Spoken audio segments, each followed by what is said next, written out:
Salam sejahtera dan salam hormat, anda sedang menonton segmen cerita, tetapi terlebih dahulu kita mulakan dengan kenyataan media Perdana Menteri yang baru saja kami terima berhubung perbelanjaan peruntukan pembangunan asas 2022 catat kadar 18.33%. Perdana Menteri telah mempengerusikan mesyuarat Jawatankuasa Tertinggi Pemantauan Rancangan Malaysia ke-12 atau RMK ke-12 kali pertama bagi tahun 2022 yang turut dihadiri oleh 4 Menteri Kanan serta Ketua Jabatan dan agensi yang terlibat secara dalam talian. Mesyuarat dimaklumkan bahawa prestasi perbelanjaan peruntukan pembangunan DE Asas tahun 2022 setakat 15 April 2022 adalah pada kadar 18.33%. Jawatankuasa Pemudahcara Pelaksanaan Projek Pembangunan Negara JP4N telah diwujudkan bagi menangani cabaran-cabaran utama dalam pengagihan DE. Mesyuarat bersetuju supaya Ketua Setiausaha semua kementerian melaporkan status perbelanjaan DE kepada menteri masing-masing pada setiap bulan supaya tindakan segera dapat diambil bagi mempercepatkan pelaksanaan projek. Dan selaras dengan RMK ke-12, kerajaan telah menetapkan sasaran untuk mencapai status negara berpendapatan tinggi pada tahun 2025. Mesyuarat pada hari ini juga telah meluluskan rangka kerja untuk memantau prestasi beberapa petunjuk untuk mencapai sasaran tersebut. Petunjuk ini merangkumi 3 komponen iaitu kemakmuran, inklusiviti dan kemampanan.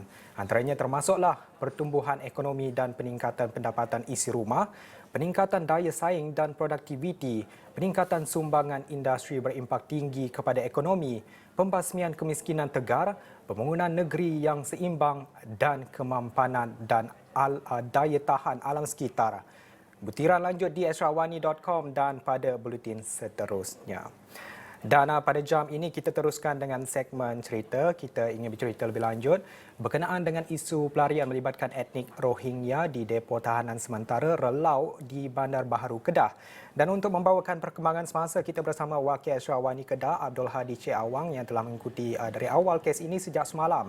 Dalam kemaskini terbaru pada hari ini, pihak polis masih lagi meneruskan pencarian baki 130 tahanan dari 528 tahanan kesemuanya. Selain itu, polis turut telah mengenal pasti seorang lelaki etnik Rohingya berusia 30-an yang dipercayai menjadi dalang kepada insiden rusuhan itu. Abdul Hadi, di lokasi mungkin boleh ceritakan sedikit perkembangan terbaru mengenai isu ini. Abdul Hadi.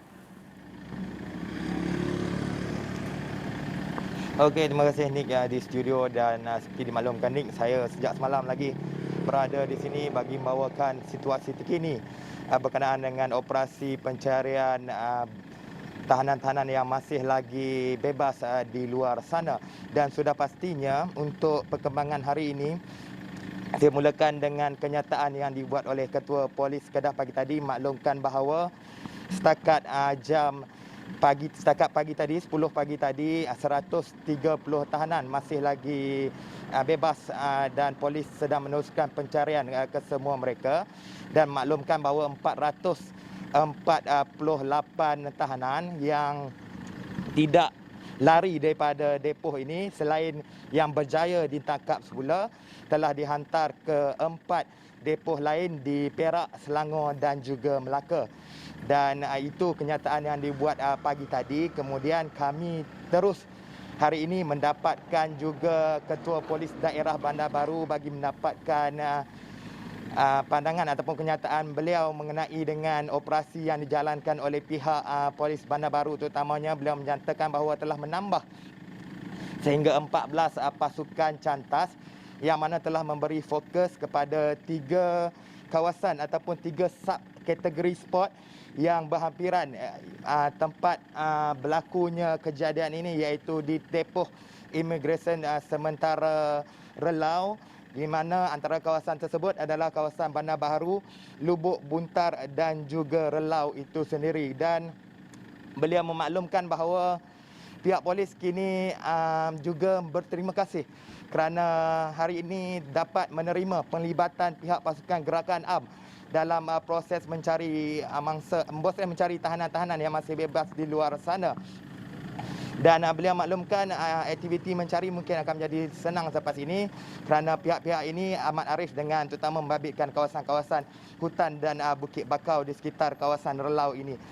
dan ia sudahnya pasti membantu proses mencari yang dilihat sukar oleh pihak polis ataupun pihak berkuasa pada hari pertama kejadian ini berlaku. Dan selepas menemu bual Ketua Polis Daerah Bandar Baharu, kami turut menemu bual OCCI. Beliau maklumkan bahawa telah mengenal pasti dalang yang menyebabkan insiden rusuhan yang berlaku sebelum kejadian 528 banduan berjaya meloloskan diri daripada depo imigresen ini, dan lelaki berkenaan adalah lelaki warga negara Rohingya yang berusia 30-an. Itu antara sedikit update, dan beliau juga ada maklumkan mengenai dengan setakat ini telah menebuat lebih 200 individu termasuk tahanan, anggota dan juga kaki tangan imigresen yang bertugas di sini serta anggota dan juga kaki tangan rela yang bertugas ketika kejadian pada 4.30 pagi pada Rabu semalam. Abdul Hadi mungkin juga ada menemu bual dan bertanyakan kepada pihak polis serta imigresen di depo tahanan berkenaan.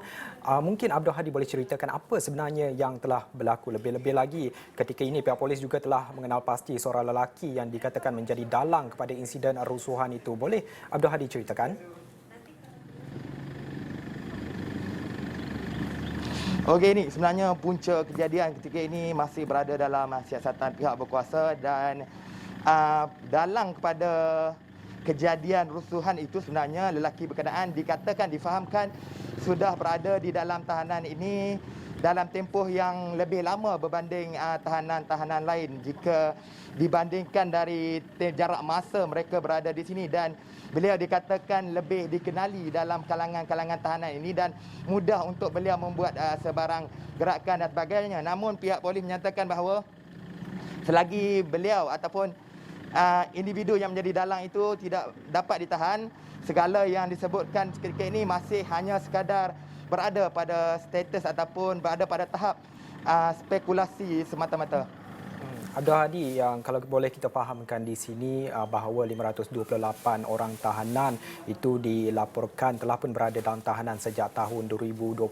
Itu satu jangka yang agak lama sebenarnya, dan dikatakan mereka ini akan dihantar ke negara asal. Adakah Abdul Hadi mendapat sebarang cakap-cakap ataupun maklumat berkenaan dengan tarikh tahanan itu akan dihantar pulang ke negara asal mereka, Abdul Hadi?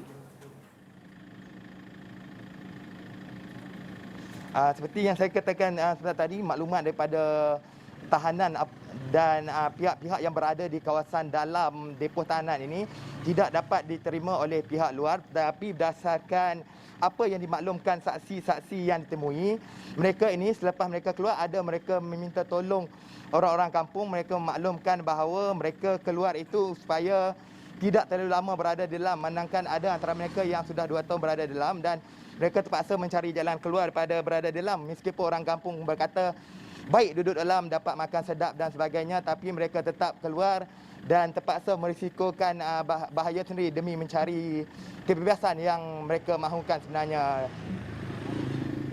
Abdul Hadi, selepas ini apa tindakan pihak berkuasa selain daripada menubuhkan pasukan cantas bagi memburu tahanan yang masih bebas ini, selain juga melakukan operasi masuk ke dalam hutan untuk mencari mereka yang masih bebas ini? Apa lagi seterusnya? Di ibu negara pula bagaimana? Adakah terdapat sebarang maklumat berkenaan hal ini? Okey, Nick, sebenarnya saya ada menerima maklumat daripada rakan setugas di Pulau Pinang sebentar tadi, Dewi Nuharasha.